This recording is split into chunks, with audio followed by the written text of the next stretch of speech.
Welcome students. Our today's topic is homologous chromosomes. As you know, chromosomes are the unique identity of each and every individual. जी हाँ, आप सभी लोगों को पता है कि क्रोमोसोम्स का नंबर किसी भी इंडिविजुअल की यूनिक आइडेंटिटी है। सर इसका मतलब जैसे हम बात करें ह्यूमन बीइंग्स में स्टूडेंट्स कितने क्रोमोसोम्स हैं? 46 क्रोमोसोम्स हैं। चिंपैंजी में स्टूडेंट्स कितने क्रोमोसोम्स हैं? 48। अगर मैं आपसे पूछूं ड्रोसोफिला मेलानोगास्टर में 8। पी प्लांट जिसे आप पाइसम सटाइवम बोलते हो, यहाँ पर क्रोमोसोम्स कितने हैं? 14 क्रोमोसोम्स। ये जो 14 क्रोमोसोम्स हम बोल रहे हैं ये किस केस में बोल रहे हैं? डिप्लॉइड के केस में। Is it clear? हैप्लॉइड में जस्ट हाफ हो जाएंगे। हमने ये जो क्रोमोसोम्स नंबर आपको बताए, इससे ये समझाने की कोशिश की कि क्रोमोसोम्स का नंबर हर एक स्पीसीज़ में सेम है। जी हाँ, क्रोमोसोम का नंबर हर एक स्पीसीज़ में सेम है। हमें समझना क्या है? Homologous chromosome. क्लियर? तो स्टूडेंट्स, होमोलॉगस क्रोमोसोम्स क्या हैं, इसे समझने से पहले कुछ बेसिक क्वेश्चंस मैं आपसे पूछ रहा हूँ, जस्ट कि आपको कुछ वंडरफुल इन्फॉर्मेशंस लगें और आप में वो लेवल आप में डेवलप हो पाए कि आप होमोलॉगस क्रोमोसोम को समझ पाएँ। फॉर एग्जाम्पल, अगर मैं कहूँ कि आपकी बॉडी में कितने क्रोमोसोम हैं, तो आप जनरली क्या बोलते हो? 46। ठीक है, आंसर तो ठीक है 46, क्योंकि एग्ज़ाम्स में क्वेश्चंस भी इसी फॉर्मेट पे आते हैं। बट आपको ये समझ में आना चाहिए, these 46 chromosomes are present in our nucleus. कहाँ पर प्रेजेंट है? हमारे न्यूक्लियस में। और ये न्यूक्लियस किसका स्टूडेंट? सेल का। तो ऑब्वियस सी बात है, हमारी बॉडी में मिलियन ऑफ सेल्स हैं। तो अगर आपकी बॉडी में मिलियन ऑफ सेल्स हैं तो ऑब्वियसली क्रोमोसोम्स कितने होंगे? Million of cells into 46। I hope this time concept is clear. Students, अगर हम आगे मूव करें और आपसे पूछें कि आपकी फिंगर्स में, जी हाँ, कहाँ पर? आपकी फिंगर्स में और आपकी टो में, टो समझते हैं आप, पैर के अंगूठे में, वहाँ पर डीएनए का अमाउंट कितना है? Can you tell? The quantity as well as the quality of the DNA is same. जी हाँ, बिल्कुल सही सुना आपने कि जो हमारी हर एक सेल है, वो चाहे आपके पैर की सेल्स हों या आपके हैंड्स की सेल्स हों या आपके स्टमक की सेल हों, हर सेल में जो कंटेंट ऑफ डीएनए है वो सेम है। Getting the beauty of DNA, the content of DNA is same, the number of chromosome is same, it means the number of genes are same. Clear my point? Students, मैं आपको ये सिर्फ समझा रहा हूँ कि आपकी हर एक सेल में जो डीएनए का कंटेंट है, जो डीएनए का अमाउंट है, वो सेम है। वो चाहे आपकी पैंक्रियाज की सेल्स हों, चाहे किडनी की सेल्स हों, नेफ्रॉन हों, चाहे आपकी न्यूरॉन्स हों, हर सेल में आपका जो कंटेंट ऑफ डीएनए है, जो अमाउंट ऑफ डीएनए है, वो सेम है। यानी कि उसमें प्रेजेंट जीन का नंबर भी फिक्स है। बट सर, अलग अलग प्रोटीन्स अलग अलग जगहों पर क्यों बनती हैं? Due to the gene regulation, जो आप हायर क्लासेस में पढ़ेंगे with the help of micro RNA. उसकी थोड़ा सा लिटिल बिट इन्फॉर्मेशन आपको मॉलिक्यूलर बेसिस में ओपेरॉन में मिलेगी। तो आपने क्या कंसेप्ट सीखा कि आपकी हर सेल में क्रोमोसोम का नंबर कितना है? 46 है। पहली बात, वो चाहे कहीं की भी सेल हो, चाहे वो न्यूरॉन्स हो, चाहे नेफ्रॉन्स हो, चाहे मसल सेल्स हो या आपकी कार्डियक सेल्स हो। Getting my point? और ये क्रोमोसोम्स कहाँ पर प्रेजेंट हैं? आपके न्यूक्लियस में। और क्योंकि क्रोमोसोम का नंबर सेम है तो ऑब्वियस सी बात है डीएनए का अमाउंट भी सेम होगा और जीन का अमाउंट भी सेम होगा। इसमें कुछ भी रटने जैसा नहीं है, बट समझने जैसा बहुत कुछ है।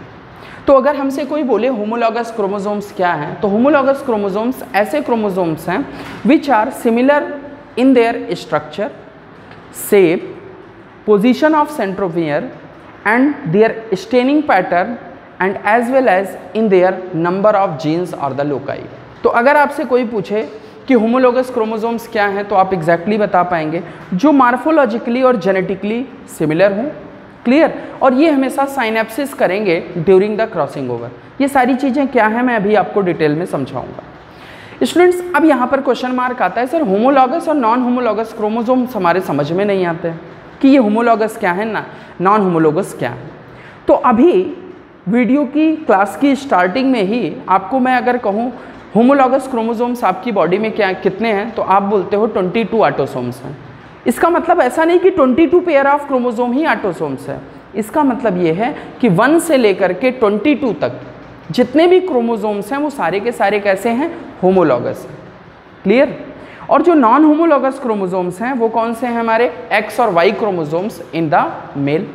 आप देखें वाई क्रोमोसोम स्मॉल है और एक्स क्रोमोसोम बड़ा है, तो आप सिमिलरली समझ पा रहे होंगे कि वाई क्रोमोसोम स्मॉलेस्ट क्रोमोसोम है, मतलब कि यहाँ पर जो नंबर ऑफ जीन्स हैं या फिर जो शेप ऑफ क्रोमोसोम है, जो साइज ऑफ क्रोमोसोम्स है वो डिफरेंट है।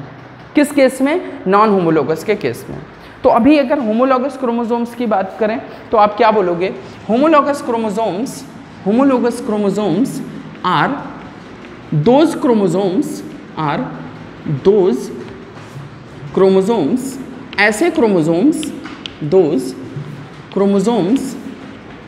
which are similar in their size, which are what, similar in their size। किसमें स्टूडेंट्स सिमिलर होंगे, सिमिलर इन साइज, जी हाँ, सिमिलर इन शेप,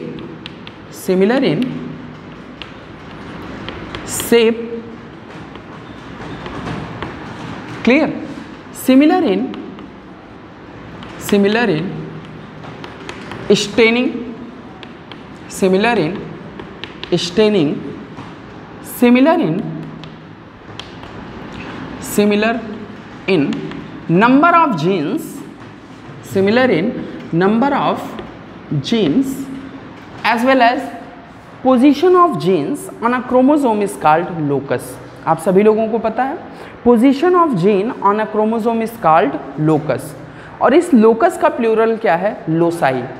क्लियर। तो यहाँ पर मैं ब्रैकेट में लिख ले रहा हूँ लोसाई, ताकि टाइम भी सेव हो अपना। तो आप समझ जाओगे लोसाई। अब अगर आप लोगों को नहीं पता है तो वीडियो को रिवाइंड करके देख लें। Locus is what, position of gene on the chromosome is called locus. Various locus, ये प्लूरल टर्म लोकस का क्या होगा, लोसाई। क्लियर। तो जो लोसाई हैं या फिर पोजीशन ऑफ जीन है वो भी होमोलॉगस क्रोमोसोम्स में सेम होंगे, और साथ साथ में स्टूडेंट्स और क्या सेम होगा, पोजीशन ऑफ सेंट्रोमियर। जी हाँ, और क्या सेम होगा, position of centromere. Getting my point, position of the centromere is also same. Clear है।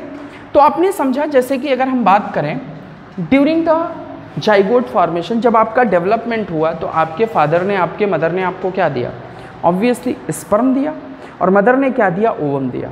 ध्यान से समझिएगा। तो जब ये जो होमोलॉगस क्रोमोसोम्स हैं ये कहाँ से आएंगे, one is coming from the mother and the other one is coming from the parents, means what the you can say mother and second one is coming from the father. तो simply आपको ये समझना है, out of the two chromosomes, homologous chromosomes occur in the pair, जोड़ी में होंगे, pair में होंगे। Out of two chromosome, out of two chromosomes,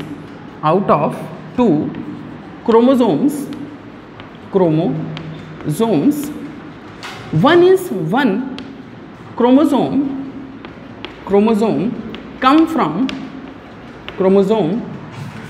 come from mother,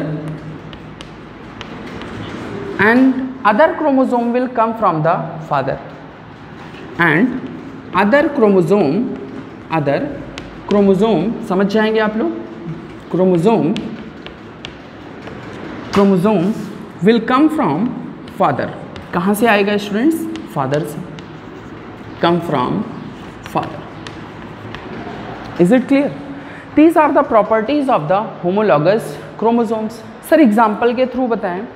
example की अगर हम बात करें यहाँ पर, तो 1 to 22 पेयर्स, अगर आपसे कोई पूछे कितने क्रोमोसोम्स होमोलॉगस क्रोमोसोम्स हैं, अगर हम ह्यूमन बींग्स की बात करें तो कितने क्रोमोसोम्स ऐसे हैं जो सिमिलर हैं साइज में, शेप में, स्टेनिंग पैटर्न में, नंबर ऑफ जीन्स में या सेंट्रोमियर में, तो आप कहोगे सर 46 में से जो 23 क्रोमोसोम्स हैं, क्लियर, यानी कि जो, ध्यान से समझें आप, अगर हम 46 ह्यूमन बींग्स में स्टूडेंट्स क्रोमोसोम्स कितने हैं, ताकि आपको कन्फ्यूज़न ना हो, ह्यूमन बींग्स में क्रोमोसोम्स कितने हैं, ऑब्वियसली 46। इन्हें अगर हम पेयर में बात करें तो क्या बोलेंगे, दीज आर इन 23 पेयर्स। समझ रहे हैं आप सभी लोग, 23 पेयर्स। तो out of these 23 pairs 22 are the autosomes. आप समझ पा रहे हो कि यहाँ पर 22 ऑटोसोम्स हैं। 22 pairs are pair autosomes are homologous. ये कैसे हैं? होमोलॉगस। क्लियर? जबकि आर होमोलॉगस बट, यहाँ पर एक बड़ा सा क्या है स्टूडेंट्स? बट। ये जो 23rd pair of the chromosome है, 23rd पेयर ऑफ क्रोमोसोम, ये जो 23rd पेयर ऑफ क्रोमोसोम्स हैं ये क्या है स्टूडेंट्स? नॉन होमोलॉगस है। क्या है? नॉन होमोलॉगस है। समझ पा रहे हैं आप सभी लोग? विजिबल है? तो आपने क्या सीखा कि ये जो 22 पेयर्स ऑफ द क्रोमोसोम्स हैं, I think it is visible, 22 pairs of the chromosomes क्या हैं? होमोलॉगस हैं। और ये जो 23rd pair of the chromosomes हैं वो क्या हैं? नॉन होमोलॉगस हैं।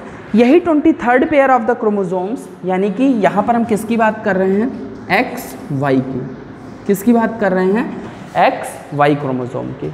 तो आपने समझा कि होमोलॉगस क्रोमोसोम्स कितने हैं? 1 2 3 इस तरीके से चलते हुए 22 तक। ये जो क्रोमोसोम्स हैं ये सिमिलर है साइज में। सर किस तरीके से? जैसे मैं कहूँ कि एक क्रोमोसोम कहाँ से आया है? मदर की साइड से आया हुआ है। क्लियर? इस तरीके से। और दूसरा क्रोमोसोम कहाँ से आ रहा है? फादर की साइड से आ रहा है। तो ऑब्वियसली उसे मैं रिप्रेजेंट करने के लिए इस तरीके से रिप्रेजेंट कर देता हूँ, डॉट से। क्लियर? मैं आपको समझाने की कोशिश कर रहा हूँ कि ये जो दोनों क्रोमोसोम्स हैं, यहाँ पर आप मान लीजिए कि ये जो दोनों क्रोमोसोम्स हैं, ये दोनों ही क्रोमोसोम्स कैसे हैं? They are similar in their size. They are similar in their size. ये सभी स्टूडेंट्स कैसे हैं? They are similar in their size. समझ पा रहे हैं? इनकी जो साइज है वो सिमिलर है। यहाँ पर जो पोजीशन ऑफ द सेंट्रोमियर है, आपको पता है इस मिड पोर्शन को अपन क्या बोलते हैं स्टूडेंट्स? सेंट्रोमियर। तो ये जो पोजीशन ऑफ सेंट्रोमियर है ये भी इनमें क्या है? सेम है। और जो इनका शेप है वो भी कैसा है? सेम है। अब आपको सर ये नहीं समझ में आ रहा हमें कि यहाँ पर सर स्टेनिंग का क्या मतलब है? क्लियर? तो स्टूडेंट्स क्रोमोसोम्स हमें दिखते तो हैं नहीं, हम इनको किससे देखते हैं? इलेक्ट्रॉन माइक्रोस्कोप से। तो माइक्रोस्कोप से देखना है तो इनको किसी चीज़ से स्टेन करना होगा, यानी कि इनको किसी चीज़ से कलर करना होगा। तो वो जो स्टेनिंग डाई है, आपसे कई बार नीट में पूछ लिया जाता है कि क्रोमोसोम को किस स्टेन से हम स्टेन करते हैं या फिर किस डाई का यूज़ करते हैं टू स्टेन द क्रोमोसोम। तो स्टेनिंग का मतलब क्या हुआ? क्रोमोसोम को देखने के लिए जिस सब्सटेंस का, जिस केमिकल का, जिस कलरिंग रिएजेंट का यूज़ करते हैं उसे अपन क्या बोलते हैं? स्टेनिंग। उस प्रोसीजर को पूरे, और वो जो स्टेनिंग डाई वहाँ पर यूज़ करते हैं उसका नाम है जेस्मा। जी हाँ, क्या बोलते हैं? Giemsa die.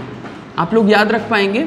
जेस्मा dye is used to observe the chromosome. Chromosomes को देखने के लिए हम किसका यूज़ करते हैं? जेस्मा डाई का। कंसेप्ट क्लियर है?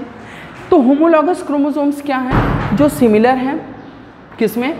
साइज में, शेप में, स्टेनिंग में, साथ साथ में नंबर ऑफ जीन्स में और उनकी पोजीशंस में, और एज वेल एज सेंट्रोमियर की पोजीशंस में। इस तरीके के क्रोमोसोम्स ह्यूमन बॉडी में कितने होते हैं? सर 22 होते हैं पेयर्स में, और अगर हम उस तरीके से बात करें तो 44। क्लियर? 44 क्रोमोसोम्स हमारी बॉडी में ऐसे हैं जो सिमिलर हैं साइज में, शेप में। सर डिफरेंट कौन सा है? जो डिफरेंट हैं वो कौन से हैं? Non homologous chromosomes. उनके सर नॉन होमोलॉगस क्रोमोसोम्स के एग्जांपल्स क्या हैं? 23rd pair of chromosomes. अगर आपसे कोई पूछे कौन से, तो आप बताएंगे एक्स और वाई। आपको पता है smallest chromosomes in human body कौन से हैं? Y chromosomes. The genes which are located on the Y chromosomes are called holandric genes. Is it clear? तो यहाँ से आपको कंसेप्ट समझ में आ गया कि होमोलॉगस क्या है और नॉन होमोलॉगस क्या है। और थोड़ा सा बेसिक कंसेप्ट पे हम और डिटेल में बात करें और ज़्यादा इसे सिंप्लीफाई करने की कोशिश करें, तो आप लोगों ने स्टूडेंट्स क्लास 10th से ही सुना है, पढ़ा है, लेकिन वो बात अलग है कि आपको समझ में नहीं आया, और उसका रीज़न भी मैं कहीं ना कहीं टीचर्स को ही मानता हूँ। क्लियर? क्योंकि शायद आपको बेहतर तरीके से चीज़ें एक्सप्लेन नहीं की गई। स्टूडेंट्स आप लोगों ने मेंडल्स की क्रॉस क्लास 10th में पढ़ी है, 11th में पढ़ी है, और कई लोग बायोलॉजी में ग्रेजुएशन पोस्ट ग्रेजुएशन कर लेते हैं, लेकिन अगर उनसे कभी कोई पूछ ले कि मेंडल की क्रॉस कैसे करनी है, वो उसमें परफेक्ट है, वो तुरंत लिख देंगे ये toll capital T, monohybrid cross में स्मॉल टी। आपने भी ऐसा ही किया है। और उनसे अगर कोई स्टूडेंट्स अगर मतलब इस तरीके से क्रॉस बनाए कैपिटल टी और स्मॉल टी, तो वो कहेंगे इट इज़ रॉन्ग। अगर कोई स्टूडेंट्स यहाँ पर कैपिटल टी और कैपिटल टी 3 टाइम्स लिख दे और यहाँ पर इस तरीके की क्रॉस बनाए, then again it is wrong. Clear? The right is what? This one. आप लोगों ने पढ़ा है मोनोहाइब्रिड क्रॉस, तो वहाँ पर टी कितनी बार लिखते थे? 2 बार, कैपिटल टी और यू कैन से स्मॉल टी। हेट्रोजाइगस कंडीशन में कैपिटल टी और स्मॉल टी लिख लेते थे। स्टूडेंट्स, क्या कभी आप लोगों ने अपनी क्लास में अपने टीचर से पूछा कि sir why it is right 2 times? Why? क्या कभी आप लोगों ने इस तरीके से इसे लिखा? अगर मैं कहूँ आपसे कि these representation are wrong, okay? Why these representation are wrong? Can you explain me? Tell me. Exactly, Mendel says factors occur in a pair. ठीक है, ये तो एक बात है, लेकिन can you connect it with the homologous chromosome? Try it. According to the chromosomal theory. Nicely. He is saying Sutton and Boveri told chromosomal theory of inheritance. वहाँ पर उन्होंने कहा है कि chromosomes occur in a pair. Students, बिल्कुल सही कह रहे हो आप लोग थ्योरेटिकली, बट आप प्रैक्टिकली इस बात को कैसे समझेंगे, आइए सीखते हैं। आप थ्योरेटिकली तो बता रहे हो कि इस तरह से होंगे, लेकिन प्रैक्टिकली कैसे? ध्यान से समझिएगा मेरी बात को। स्टूडेंट्स, अगर मैं बात करूँ, कोई भी बच्चा, आप सभी लोग आए तो कहाँ से आए? पेरेंट्स से आए। ऑब्वियस सी बात है, सभी पेरेंट्स से ही आते हैं, कोई नई बात नहीं बता रहा हूँ मैं। फादर होंगे और साथ में कौन होगा स्टूडेंट्स? मदर होंगे। क्लियर? मैं आपको समझाने की कोशिश कर रहा हूँ भाई, ध्यान से समझिएगा। स्टूडेंट्स, ये जो फादर हैं और ये जो मदर हैं, फादर क्या प्रोड्यूस करेंगे स्टूडेंट्स? स्पर्म। जी हाँ, फादर क्या प्रोड्यूस करेंगे? स्पर्म। और मदर क्या प्रोड्यूस करेंगे students? Ovum. Clear? It is what?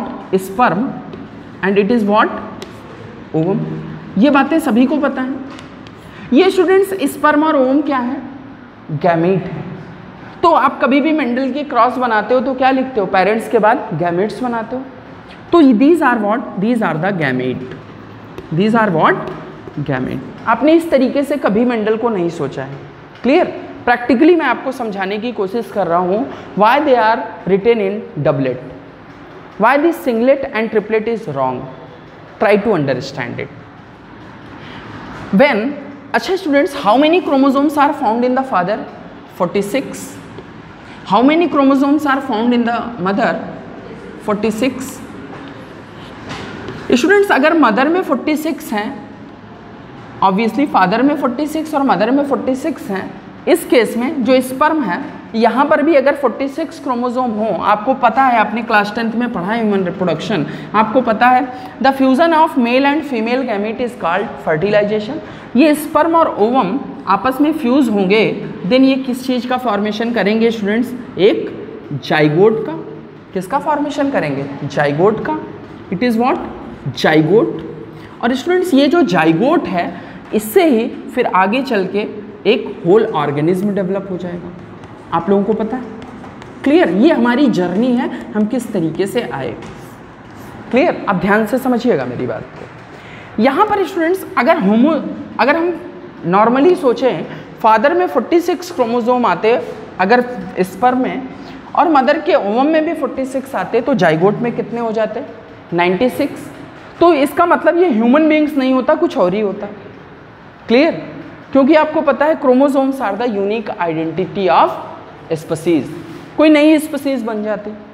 इसलिए नेचर ने एक नए तरीके का डिवीज़न बनाया, डेवलप किया, जिसे आप मियोसिस समझते हो। क्लियर? तो जब भी कभी फादर से जो स्पर्म का प्रोडक्शन होगा वहाँ पर, यहाँ पर तो 46 क्रोमोसोम है, बट स्पर्म में हमेशा कितने क्रोमोसोम होंगे? 23। और ओवम में भी कितने क्रोमोसोम होंगे? 23। आपको याद रखना है यहाँ पर फादर से जब स्पर्म का फॉर्मेशन होगा, यानी कि कभी भी अगर गैमीट का फॉर्मेशन होगा, कभी भी गैमीट का फॉर्मेशन होगा तो डिवीज़न कौन सा होगा? मियोसिस। Getting my point? तो आप अपनी कॉपी में नोट करें, during the gamete formation the division occur, it is called meiosis. या फिर आप लिख सकते हैं meiosis occur during the gamete formation. Meiosis occur during the gamete formation. Note down कर पाएंगे? ओके। तो स्टूडेंट्स इस जाइगोट से क्या बन गया? Whole organism. स्टूडेंट कंसेप्ट पे फोकस करें, ध्यान से समझिए। यहाँ पर ये जो ध्यान से देखें, यहाँ पर 23 क्रोमोसोम्स हैं, यहाँ पर भी 23, मतलब कहने का ये आपस में कंपाइल करेंगे फिर क्या बनेगा? जाइगोट, यानी कि 46 क्रोमोसोम होंगे। तो यहाँ पर जब आप लिखते हो कैपिटल T, तो यहाँ पर क्या? Out of 2 copy of an gene there is a single copy of the allele. Clear?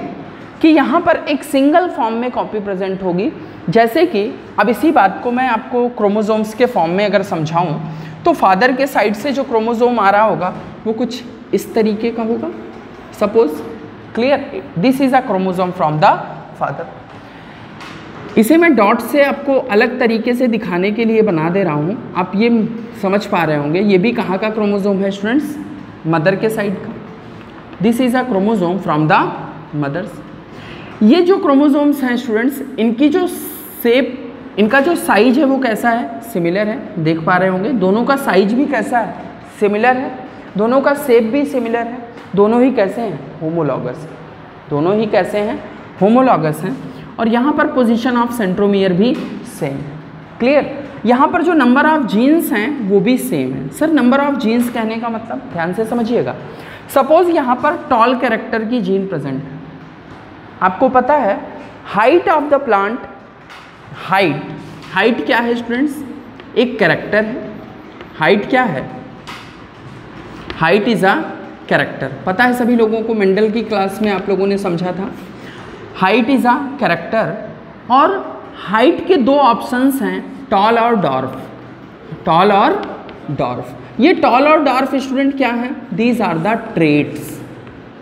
These are the trait. अब ध्यान से समझिएगा मेरी बात को। ये जो जीन है, मैंने आपको क्या बताया? जब position of gene is same, कहने का मतलब जो होमोलॉगस क्रोमोसोम्स हैं जब मदर की साइड से आएंगे और फादर की साइड से, तो वो आपस में क्या करेंगे? पेयरिंग करेंगे। क्या करेंगे? पेयरिंग करेंगे। तो पेयरिंग हमेशा किनके बीच में होगी? जो सिमिलर हैं शेप में, साइज में। क्लियर? देन फिर फॉर्मेशन होगा जाइगोट का। और ये जाइगोट आपका कैसा है? 2n है, यानी कि डिप्लॉइड है। 2n है यानी कि डिप्लॉइड है। तो स्टूडेंट्स ध्यान से कंसेप्ट समझो।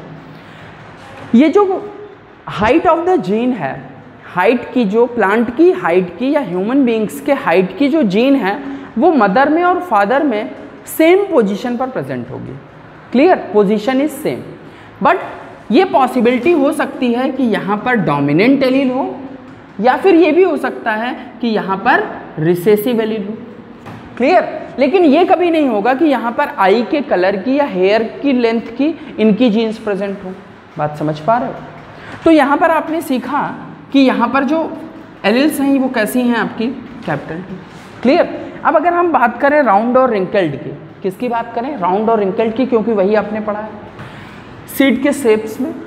तो यहाँ पर सपोज राउंड की सीड शेप की जीन है, तो यहाँ पर भी सीड शेप की जीन होगी। यहाँ पर कभी भी येलो कलर की जीन नहीं प्रेजेंट होगी, यहाँ पर सीड शेप की ही जीन प्रेजेंट होंगी, बिकॉज दे आर होमोलॉगस। बात समझ में आ गई? तो ये राउंड है, तो यहाँ पर हो सकता है कि राउंड की जीन हो, ये भी हो सकता है यहाँ पर रिंकल्ड की। It is a chance. तो आपने क्या समझा कि होमोलॉगस क्रोमोसोम्स पर जीन सेम प्रेजेंट होती हैं, alleles may or may not be different. Alleles may or may not be different.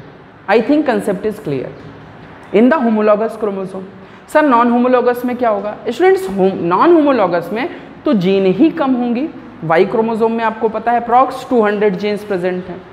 और एक्स क्रोमोसोम में approx 32,000 genes are present. Clear? तो यहाँ से आपको कंसेप्ट क्लियर हो गया। तो यहाँ पर जो आप कैपिटल टी लिखते हो, आप क्या बताते हो कि जो होमोलॉगस क्रोमोसोम्स हैं वहाँ पर जो जीन्स की लोकेशन है वो क्या है, कैपिटल टी और कैपिटल टी। ये कंसेप्ट्स आपके क्लियर हो गए। तो आपने यहाँ से सीख लिया कि जो जीन्स हैं वो होमोलॉगस क्रोमोसोम्स में सेम होंगी, जो कैरेक्टर है वो भी सेम होगा, एलिल्स जो हैं ये मे और मे नॉट बी सेम। मे और मे नॉट कहने का मतलब यहाँ पर हो सकता है कैपिटल टी हो सकता है स्मॉल टी। कंसेप्ट क्लियर है? लेकिन ये 100% ट्रू है कि जो हाइट का कैरेक्टर है वो दोनों ही क्रोमोसोम्स में प्रेजेंट हो। तो आई होप आपको इस वीडियो की क्लास से, इस लेक्चर से होमोलॉगस क्रोमोसोम्स का कंसेप्ट बेहतर तरीके से समझ में आ चुका है। क्लियर? अब एक और क्यूरियोसिटी की बात जो आपके मन में कभी ना कभी जरूर आया होगा बट आपने कभी किसी से पूछा नहीं। जैसे कि अगर मैं आपसे कहूँ कि सर इतनी डिफरेंट वैरायटी डॉग की है मार्केट में, और आपको पता है डॉग पे तो एक अलग तरीके की रिसर्च चल रही है। अमित 2-4 डॉग्स के नाम बताएं आप। पता नहीं, इन्होंने जर्मन शेफर्ड्स, बुलडॉग, पता नहीं कितने सारे नाम बताए। एक्चुअली इसमें मेरा इंटरेस्ट नहीं है तो मुझे उनके नाम भी नहीं पता।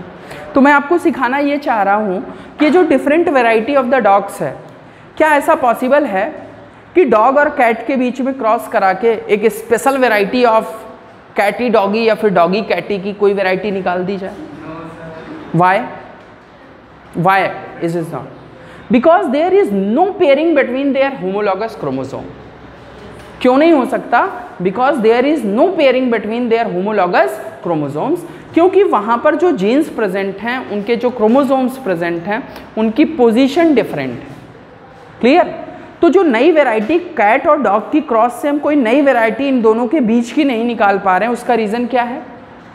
Due to the non homologous chromosomes, क्योंकि उनके जो क्रोमोसोम्स हैं वो नॉन होमोलॉगस हैं, होमोलॉगस नहीं है। तो जो पोजीशन ऑफ जीन्स हैं वो डिफरेंट है, सेंट्रोमियर की पोजीशन डिफरेंट है, तो उनके बीच में कभी भी पेयरिंग नहीं हो पा रही है। जब उनके बीच में पेयरिंग नहीं हो पा रही है तो उनके केस में जाइगोट का फॉर्मेशन नहीं हो पा रहा है। और आपको पता है अगर जाइगोट नहीं बना तो बच्चे बनने का सवाल ही नहीं। तो कंसेप्ट आई थिंक आपके रॉक सॉलिड हो चुके हैं regarding the homologous chromosomes. Clear? तो ये यहाँ पर अभी आपने क्या सीखा? जो कैट और डॉग के बीच में क्रॉस है, ध्यान से समझिएगा स्टूडेंट्स। मैंने बायोलॉजी को एकदम सिंप्लीफाइड करने की कोशिश की है आपके लिए। आई थिंक आपको बेहतर तरीके से ये सारे कंसेप्ट्स अच्छे से समझ में आ जाएंगे। स्टूडेंट्स, अगर मैं आपसे अभी मैंने क्या कहा कि कैट और डॉग के बीच में अगर हम क्रॉस कराना चाहें तो इन दोनों के बीच में क्रॉस करा पाना मुमकिन नहीं। Exactly it is not possible to form zygote. ये क्या नहीं फॉर्म करेंगे स्टूडेंट्स? जाइगोट का फॉर्मेशन नहीं करेंगे। क्यों नहीं करेंगे? Due to no pairing between the homologous chromosomes. क्या नहीं होगी इनके बीच में? पेयरिंग नहीं होगी। ध्यान से समझना, ये जो मैंने आसान लैंग्वेज में आपको बताया ना कि होमोलॉगस क्रोमोसोम्स के बीच में पेयरिंग नहीं होगी, ये जो होमोलॉगस की पेयरिंग है इसे बायोलॉजिकल लैंग्वेज में अपन क्या बोलते हैं? साइनेप्सिस। क्या बोलते हैं? ये जाइगोट का फॉर्मेशन क्यों नहीं होगा? अगर अभी के लिए समझने के लिए आप क्या बोलोगे कि क्योंकि इनके बीच में सर क्रोमोसोम्स की पेयरिंग नहीं होगी। लेकिन अगर आपसे कोई बाहर से पूछे या फिर आपसे नीट में क्वेश्चन आए तो आपको ऑप्शंस में क्या देंगे? क्योंकि इनके बीच में क्या नहीं हो पाई? No synapsis. क्योंकि इनके बीच में क्या नहीं हो पाई स्टूडेंट्स? साइनेप्सिस नहीं हो पाई। क्या नहीं हो पाई है स्टूडेंट्स? इनके बीच में साइनेप्सिस नहीं हो पाई। कंसेप्ट क्लियर है? तो अब आपको बात ये समझनी है कि ये जो होमोलॉगस क्रोमोसोम्स हैं इनमें एक स्पेशल इवेंट होता है जिसे आप क्या बोलते हो? साइनेप्सिस। तो स्टूडेंट्स, अब आपके मन में आ रहा होगा कि ये साइनेप्सिस क्या चीज़ है, तो ध्यान से समझ लें। The pairing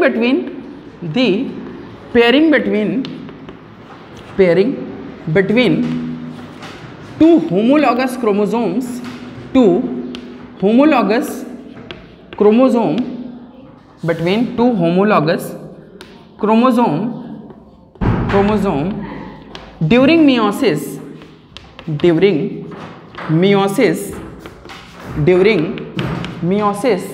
is called synapses. तो स्टूडेंट समझ पाए आप लोग साइनेप्सिस क्या है? Synapsis is what? It is just what? Pairing between two homologous chromosomes. ये क्या है? पेयरिंग है between the two homologous chromosomes के बीच में। ये कब होती है स्टूडेंट्स? ये होती है ड्यूरिंग द मियोसिस फर्स्ट। कब होती है? Meiosis first. अब स्टूडेंट्स आपके मन में आ रहा होगा सर इसी से मिलता जुलता कुछ आपने क्रॉसिंग ओवर भी बताया था। सर क्रॉसिंग ओवर क्या है और ये क्या है? साइनेप्सिस क्या है? तो ध्यान से समझें। Crossing over is the exchange of genetic material. Crossing over क्या है? क्रॉसिंग ओवर आप लोगों ने पढ़ा था। क्रॉसिंग ओवर जिन लोगों ने नहीं पढ़ा है, मेरी जो वीडियोस हैं वहाँ पर मैंने क्रॉसिंग ओवर के लिए एक सेपरेट वीडियो बनाई हुई है क्रॉसिंग ओवर और लिंकेज की। आप पहले उसे वॉच कर लें, देन और अच्छे से समझ में आएगा। तो crossing over is what? Crossing over is what? Exchange of genetic material. किसका exchange student? Exchange of the genetic material. Exchange of genetic material during synapsis. During synapsis student, synapsis के दौरान, अब ध्यान से समझ में आ रहा है आपको कंसेप्ट कि मियोसिस एक बड़ा इवेंट है। उस मियोसिस में साइनेप्सिस हो रही है जिसमें होमोलॉगस क्रोमोसोम्स के बीच में पेयरिंग हो रही है। पेयरिंग होने के बाद में वहां पर जेनेटिक मटेरियल का एक्सचेंज हो रहा है। तो जो होमोलॉगस क्रोमोसोम की पेयरिंग है, ध्यान से समझिए, जो पेयरिंग है किसके बीच में? होमोलॉगस क्रोमोसोम्स की जो पेयरिंग है इसे हम क्या बोलते हैं? साइनेप्सिस। क्या बोलते हैं? साइनेप्सिस। इसी साइनेप्सिस में जब क्रोमोसोम्स की पेयरिंग हो जाती है तो वहां पर क्या होता है? एक्सचेंज ऑफ जेनेटिक मटेरियल होता है। क्या होता है? Exchange of genetic material. तो इस एक्सचेंज ऑफ जेनेटिक मटेरियल को हम क्या बोलते हैं students? Synapsis. Exchange of genetic material को ही अपन क्या बोलते हैं? Crossing over. ये कब होगी? During the synapsis. किस फेज में? इसी मियोसिस फर्स्ट की पैकाइटिन स्टेज में। मियोसिस फर्स्ट की पैकाइटिन स्टेज में। तो आप हायर क्लासेस में इस क्रॉसिंग ओवर को डिटेल में समझेंगे कि क्रॉसिंग ओवर होती कैसे है। अभी आज की क्लास में, क्लास नीट और मतलब 12th के बाद जो आपके कॉम्पिटिटिव एग्जाम्स हैं नीट के लिए आपको सिर्फ इतनी इन्फॉर्मेशन सफिशिएंट है कि क्रॉसिंग ओवर क्या है, साइनेप्सिस क्या है, तो आप बता पाओगे। Synapsis is what? It is what? Pairing of homologous chromosomes meiosis के टाइम पे। Clear? Crossing over is what? Exchange of genetic material. Exchange of genetic material ये किस फेज में होगा? तो आपको याद रखना है पैकाइटिन स्टेज में। कहाँ पर? प्रोफेज फर्स्ट की, मियोसिस फर्स्ट की, प्रोफेज फर्स्ट की, पैकाइटिन स्टेज में। क्लियर? ये सारी, अगर आपको यहाँ पर क्रॉसिंग ओवर में कोई डाउट है, क्लियर, तो आप क्रॉसिंग ओवर की मेरी एक सेपरेट वीडियो है, आप उसे वॉच कर सकते हैं। आई थिंक आपके यहाँ पर कंसेप्ट्स रॉक सॉलिड हो चुके हैं। तो यहाँ पर देखें, हम एक क्वेश्चन मैंने लिया हुआ है, इसे ध्यान से समझें। Homologous chromosomes are. Homologous chromosomes क्या होते हैं? फर्स्ट ऑप्शन आपको दिया गया है मार्फोलॉजिकली एंड जेनेटिकली डिफरेंट। अभी आपने पढ़ा they are similar in shape, size, position of the gene. So this option is wrong. Second one is morphologically different but genetically similar. हमें पता है मार्फोलॉजिकली भी सिमिलर होते हैं और जेनेटिकली भी सिमिलर होते हैं। सो this option is also wrong. Next one is genetically different, they are genetically similar. Again this option is wrong. Here correct answer is what? Chromosomes which pair during the synapses. ऐसे chromosomes जो pair करते हैं during the synapsis. तो students आज की class में आपने क्या क्या सीखा, इसे मैं 2 मिनट्स में अगर बाइंड अप करूं पूरी क्लास को समझने के बाद, अब आपका ये लेवल है कि आप समझ पाएं। अगर आपसे कोई पूछे कि कैट और डॉग के बीच में क्रॉस क्यों नहीं करा सकते हैं, तो आप बताएंगे because there is no synapsis. Because there is no synapsis, इसलिए कैट और डॉग के बीच में क्रॉस करा पाना, जाइगोट का फॉर्मेशन करा पाना पॉसिबल नहीं है। क्लियर? नेक्स्ट कंसेप्ट आपने सीखा, chromosomes are the unique identity of an individual. Each and every species have specific number of the chromosomes. Next thing आपने सीखी कि why we write capital T and small t. The concept is very simple because during the gamete formation जो alleles हैं, one is coming from the parents, another one is coming from the father, इसी बात को Mendel ने बताया factors occur in a pair. Getting my point students? फिर आपने समझा कि होमोलॉगस क्रोमोसोम सिमिलर होंगे शेप और साइज में, पोजीशन ऑफ द सेंट्रोमियर में, साथ साथ में इनकी जो नंबर ऑफ जीन्स और जो लोकाई हैं वो भी सिमिलर होंगी। क्लियर? ये कितने होते हैं ह्यूमन बीइंग्स की का अगर हम एग्जांपल लें तो 1 to 44 यानी कि जो 22 पेयर्स ऑफ द क्रोमोसोम्स हैं, जो ऑटोसोम्स हैं, दे आर होमोलॉगस। बट जो एक्स और वाई क्रोमोसोम्स हैं, दीज आर नॉन होमोलॉगस। एक पॉइंट आप और याद कर सकते हो, कॉपी पे नोट कर सकते हो, homologous chromosomes pair during the meiosis first. Homologous chromosomes pair during the meiosis first, but non-homologous chromosomes do not pair during the meiosis first। जी हाँ, होमोलॉगस क्रोमोसोम मियोसिस फर्स्ट में पेयरिंग करते हैं, but non homologous chromosomes meiosis में कभी भी pairing नहीं करते हैं। तो आई थिंक स्टूडेंट्स आपके सारे कंसेप्ट्स एकदम पूरी तरीके से रॉक सॉलिड हो गए हैं। क्लियर? तो प्लीज़ जो आपके लाइक और कमेंट्स हैं वो एज अ टॉनिक वर्क करते हैं, तो प्लीज़ अगर आपको वीडियो अच्छी लग रही है तो लोगों को शेयर करें और अपने अच्छे अच्छे कॉम्प्लीमेंट्स मुझे कमेंट के फॉर्म में देते रहें। Thanks a lot students.